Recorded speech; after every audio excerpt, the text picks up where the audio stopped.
জয় গৌর, জয় নিতাই।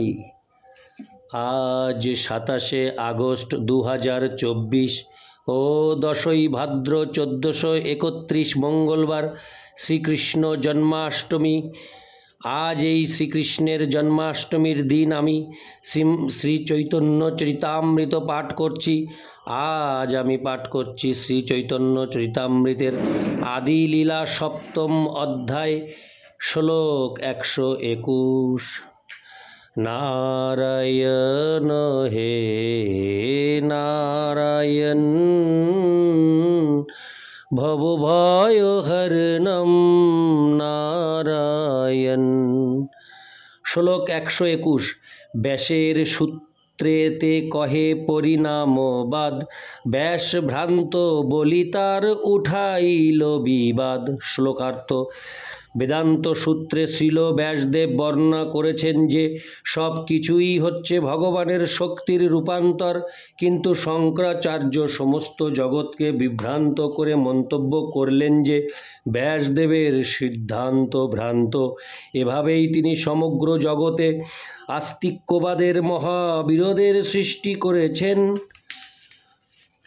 তাৎপর্য: শ্রীল ভক্তিবিনোদ ঠাকুর বিশ্লেষণ করেছেন, শ্রীল ব্যাসদেব তার বেদান্ত সূত্রে স্পষ্টভাবেই উল্লেখ করেছেন যে সমস্ত জড় সৃষ্টি হচ্ছে ভগবানের শক্তির পরিণাম, কিন্তু শঙ্করাচার্য ভগবানের শক্তিকে স্বীকার না করে সিদ্ধান্ত করলেন যে ভগবানই বিকারগ্রস্ত হন।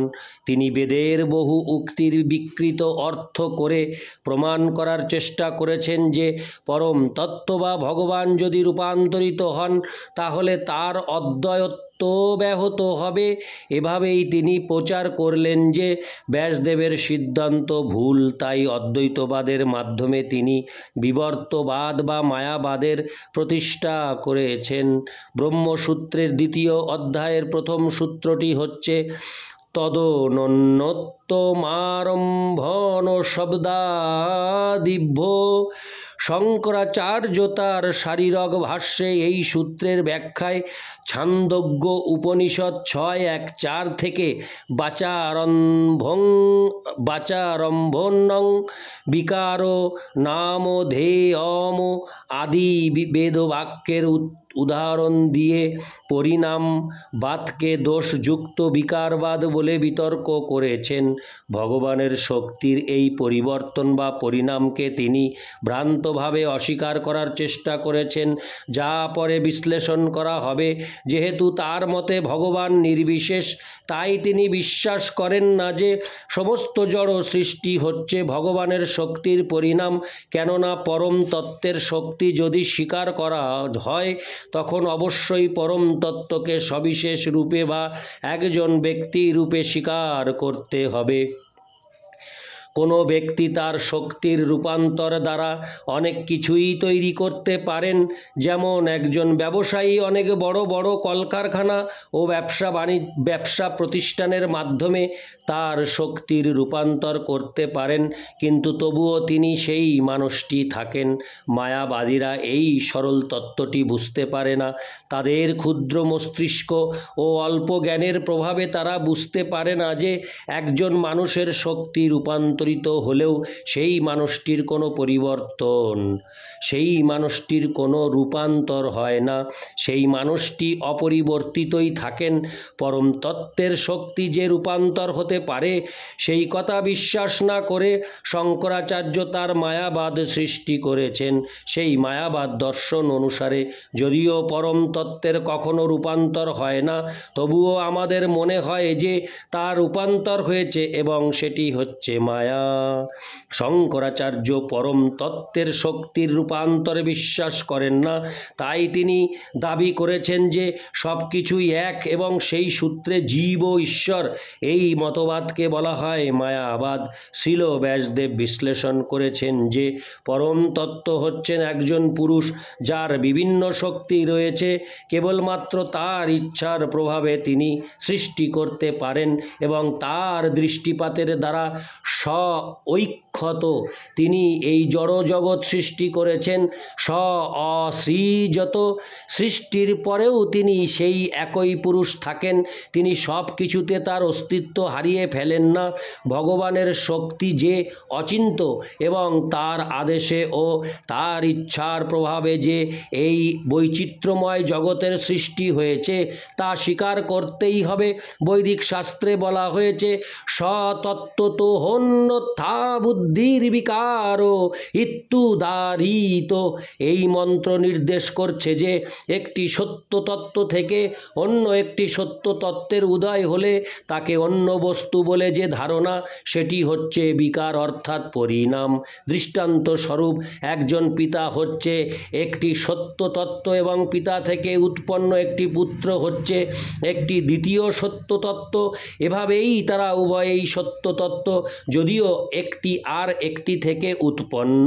প্রথম সত্য তত্ত্ব থেকে উৎপন্ন দ্বিতীয় স্বতন্ত্র সত্য তত্ত্বটিকে বলা হয় বিকার বা পরিণাম।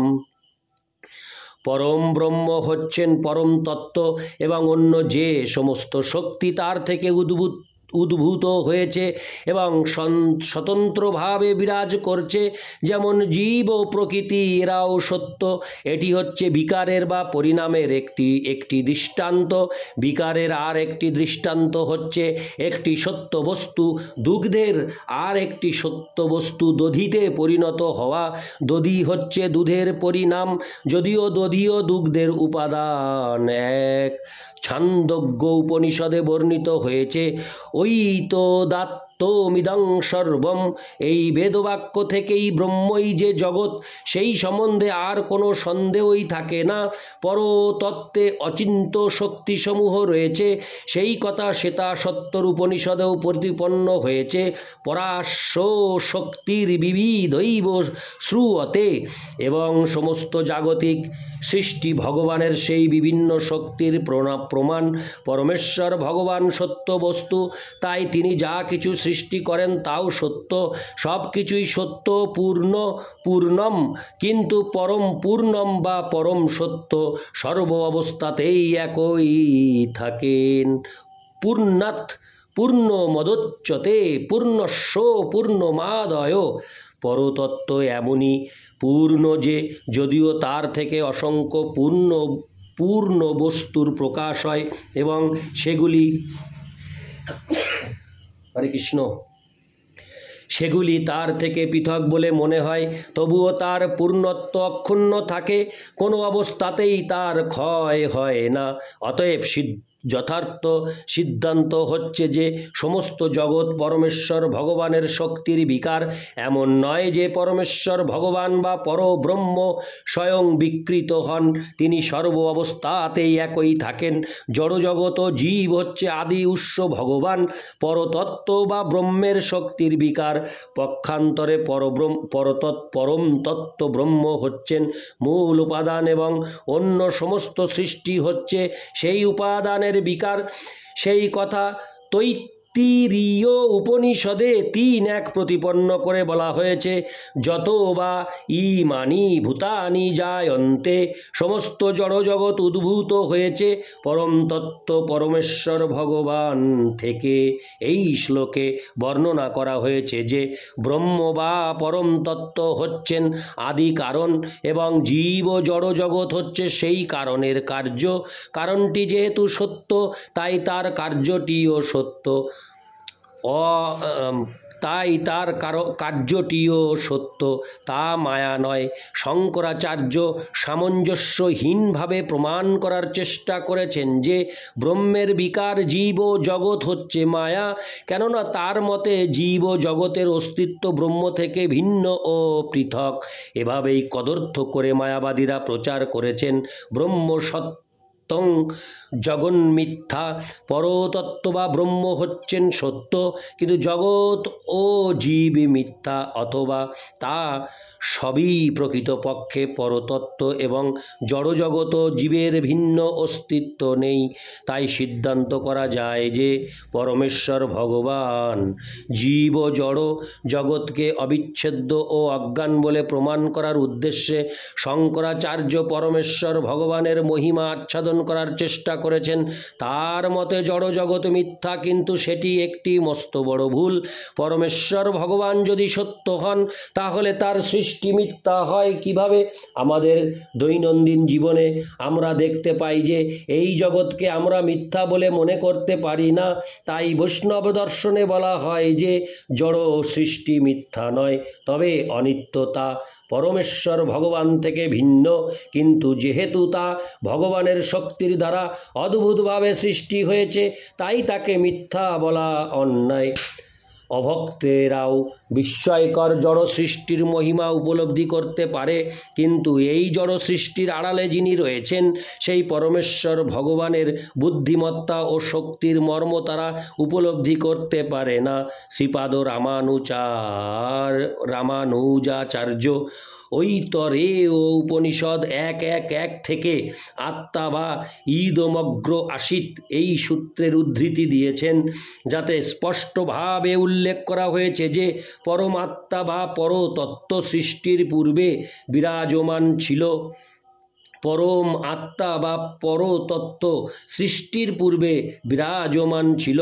কেউ বলতে পারে পরমেশ্বর ভগবান যদি পূর্ণরূপে চিন্ময় হন তাহলে তার মধ্যে জড় ও চেতন উভয় শক্তি বিরাজ করে কি করে, এবং তিনি জড় সৃষ্টির উৎস হন কি করে?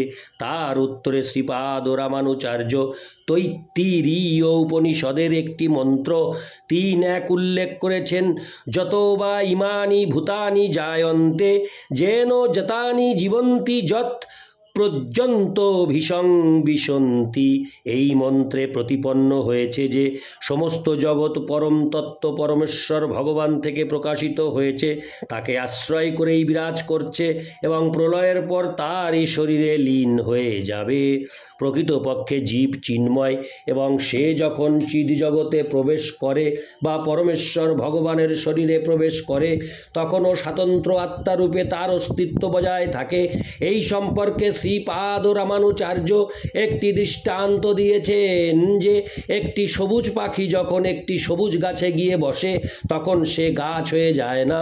যদিও মনে হয় যে সে গাছের সবুজে লীন হয়ে গেছে, তবুও একটি পক্ষীরূপে তার অস্তিত্ব বজায় থাকে। এই রকমই আর একটি দৃষ্টান্ত হচ্ছে, একটি পশু যখন বনের মধ্যে প্রবেশ করে তখন যদিও মনে হয় যে সেই পশুটি বনের মধ্যে লীন হয়ে গেছে তবুও তার স্বতন্ত্র অস্তিত্ব বজায় থাকে। তেমনি জড়জগতে মায়া শক্তি ও তটস্থা শক্তি জীব তাদের স্বাতন্ত্র্য বজায় রাখে। এভাবেই যদিও জড় জগতে পরমেশ্বর ভগবানের বিভিন্ন শক্তি পরস্পরের সঙ্গে ক্রিয়া করে তবুও তাদের স্বতন্ত্র অস্তিত্ব বজায় থাকে। তাই জড় অথবা চেতন শক্তিতে লীন হয়ে যাওয়ার অর্থ এই নয় যে তাদের স্বাতন্ত্র্য নষ্ট হয়ে যায়।